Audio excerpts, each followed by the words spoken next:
Welcome back to another episode of Brigadoon Radio. Brendan Kownacki here with the incomparable Mark Ross. How's it going?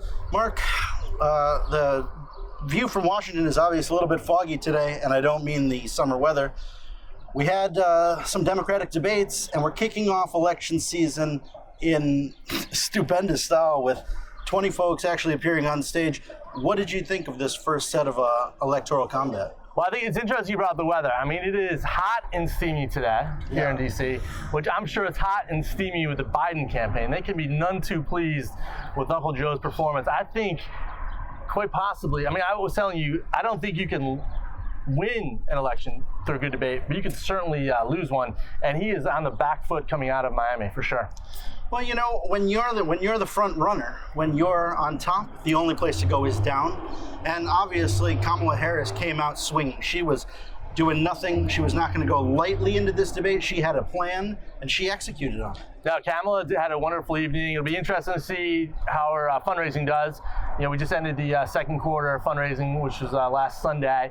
I would suspect that her numbers will certainly go up. I haven't seen any of the latest polls, but I would assume that she had a bounce. But she certainly came after the front runner. He seemed to stumble. He had that classic moment where he said, I'm out of time, which I thought was interesting, both metaphorically and emotionally or whatever. Like, it was an interesting situation. And Eric Swalwell telling him to pass the torch. Well, you know, this is one of these things you can't put it back in the bottle, that already they've started the Biden's too old to be president messaging. I couldn't believe it. Can you believe it? Day one, they're already like, you're too old. And you know, I don't see Vice President Joe Biden wearing a lot of t-shirts and sneakers and going around trying to youthify himself too much. His platform is certainly based on experience and the fact that he's got the chops in order to execute on this job. When we look at that, you know, I think a lot of these other contenders have a bigger challenge ahead of them because they have to both show seriousness on the issues as well as electability factor. No, that's a huge issue. I mean, you could certainly, listen, some of these policy ideas may be great in Marin County, but where we're from, how are they going to translate in Macomb County? Running up the score in kind of heavy blue districts really isn't going to get the job done. It was interesting getting back to the Midwest. Listen, I thought Amy Klobuchar had a solid debate performance. She'd probably actually be a good president, but I don't think she really broke through. Tim Ryan, making the case that a lot of Democrats are perceived to be too liberal, too elitist, too Ivy League, too East Coast. I don't know. That's an interesting situation. And getting back to the Joe Biden thing, like, there was this idea that Joe Biden was going to be the easy, kind of smooth Uncle Joe path to the White House. All that is really in disarray right now. Well, you know, we have 20 candidates who are on stage, with 5 of them really easily identifiable, 5 of them sort of at the top of the crop here. You know, and I think that some of these folks, you have Eric Swalwell talking about, when I'm not changing diapers, I'm changing Washington.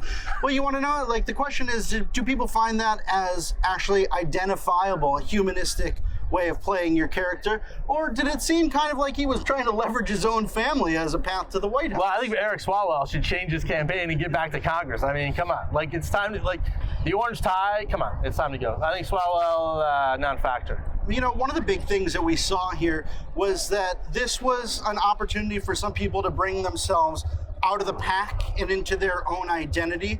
You know, Bill de Blasio didn't actually do very much during the debate, but he has been roaring since the debate happened and actually trying to bring a lot more spotlight to himself. Because as we know, there was polls saying that more people wanted him out of the race than would ever consider him for the White House. Speaking of, maybe that's the de Blasio train coming back. De Blasio, I did think he had no expectations whatsoever. He's at the far end of the debate stage, but yeah, he forces his way into the debate. But was it too Brooklyn? Was it too New York? Was it too Manhattan? I don't know. Is that going to keep going? It's hard to see him going beyond to the fall. 17 months out, you know, we still have to look at what kind of hurdles do they need to get over. You know, that we had Beto O'Rourke, and he had a lot of spotlight coming out of the Senate race in Texas. He had a pretty underwhelming debate performance as far as I can tell. And the question is, should he stay in this race and possibly tarnish his own reputation for future endeavors? Or should he go and do something else, take a lower office and find himself in a way to really earn the American trust that in 12, 16 years, he could be an easy front runner for I think I still have Beto in the kind of the second tier, right? Like if I had to get ranked in the top 10, I'd put him in the top 10. Probably he's 10. He certainly didn't have the greatest debate performance. It was interesting.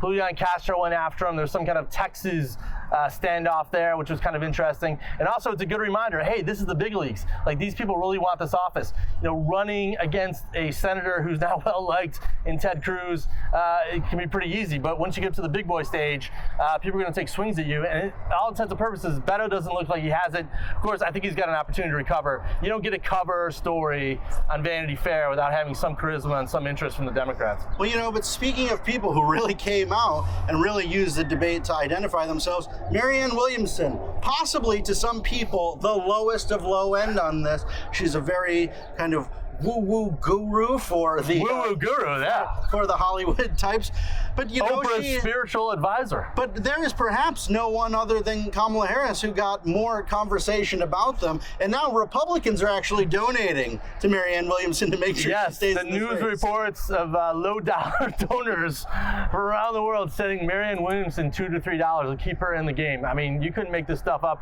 I mean, clearly, if you're running a proper Democrat debate, she's got to go.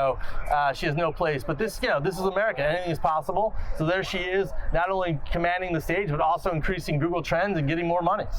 Well, the bar to get into the third debate, which will be coming in September, is twice that of what it was to get into this first debate. It's 130,000 individual voters. I think we're at 65,000 right now, right? 65,000 in this first debate. At first, I thought this was actually a low bar, but once I looked into it, the Hillary Clinton campaign in 2016 had 535,000 individual voters. Okay. So, individual donors, and that's to get to 65 million votes. When you look at 130,000 donors this early on, this is actually quite an accomplishment that they have to face in order to get into that third debate. Well, I think in the fall. Yeah, it's so we'll have more debates in late July in Detroit, and I think what's important for our viewers to remember, like, these initial debates are really for policy geeks, political junkies, but also the donors. There's nothing better than winning a campaign, but there's nothing to win right now other than perception. So having a good debate performance, that's really what this is all about, shaking out who's going to receive the money, who's not, and that threshold of 165,000, that's a huge number. As we know, the campaigns are making early stops in Iowa, South Carolina. They're looking at some of these states, but a lot of the states in the Midwest, they're not going to see a lot of traction until much, much later in the game. So the debates are important for them to get a peek at what could be coming their way. Yeah, I think if you look at getting back to Beto, I mean, it's clear that he's bet the ranch on Iowa. I think coming out of Iowa, there's probably 3 tickets. Same with Elizabeth Warren. She had the opportunity to transfer close to $10 million from her Senate fund into her presidential campaign. And she's hired a lot of staff. She's bulking up in Iowa. Amy Klobuchar, she famously said, it's probably a joke, obviously, but she can see Iowa from her porch, being from Minnesota. But these are really important. So the debates right now are really focused on donors and building up enough momentum to survive these opening states. Well, survival is all that we've got. It's a long road ahead, more than 500 days, or maybe just under 500 days now, and anything could happen. Anything can happen, including Mayor Pete wearing a jacket, which I thought was pretty exciting, and Andrew Yang, the Yang Gang, going sans tie.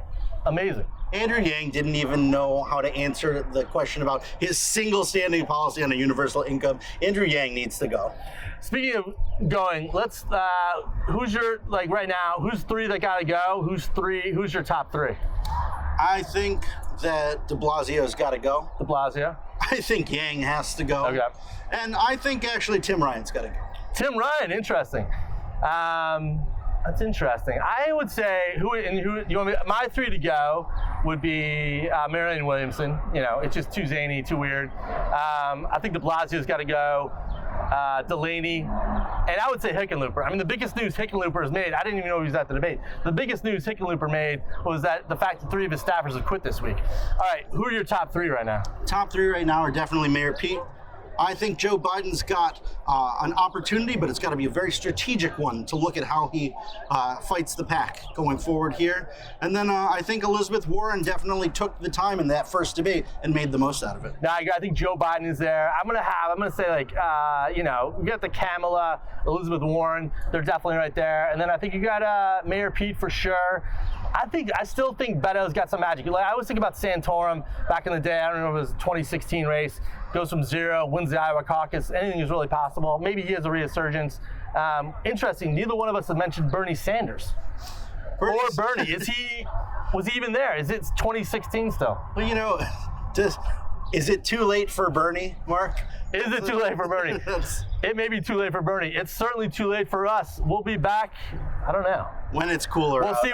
We've had one fan. This is a secret message to our one fan. Yeah. Good to see you out there. Good to see you out there. Write in, share this, ask some questions. We'll get back to you on the next Brigadoon coming up.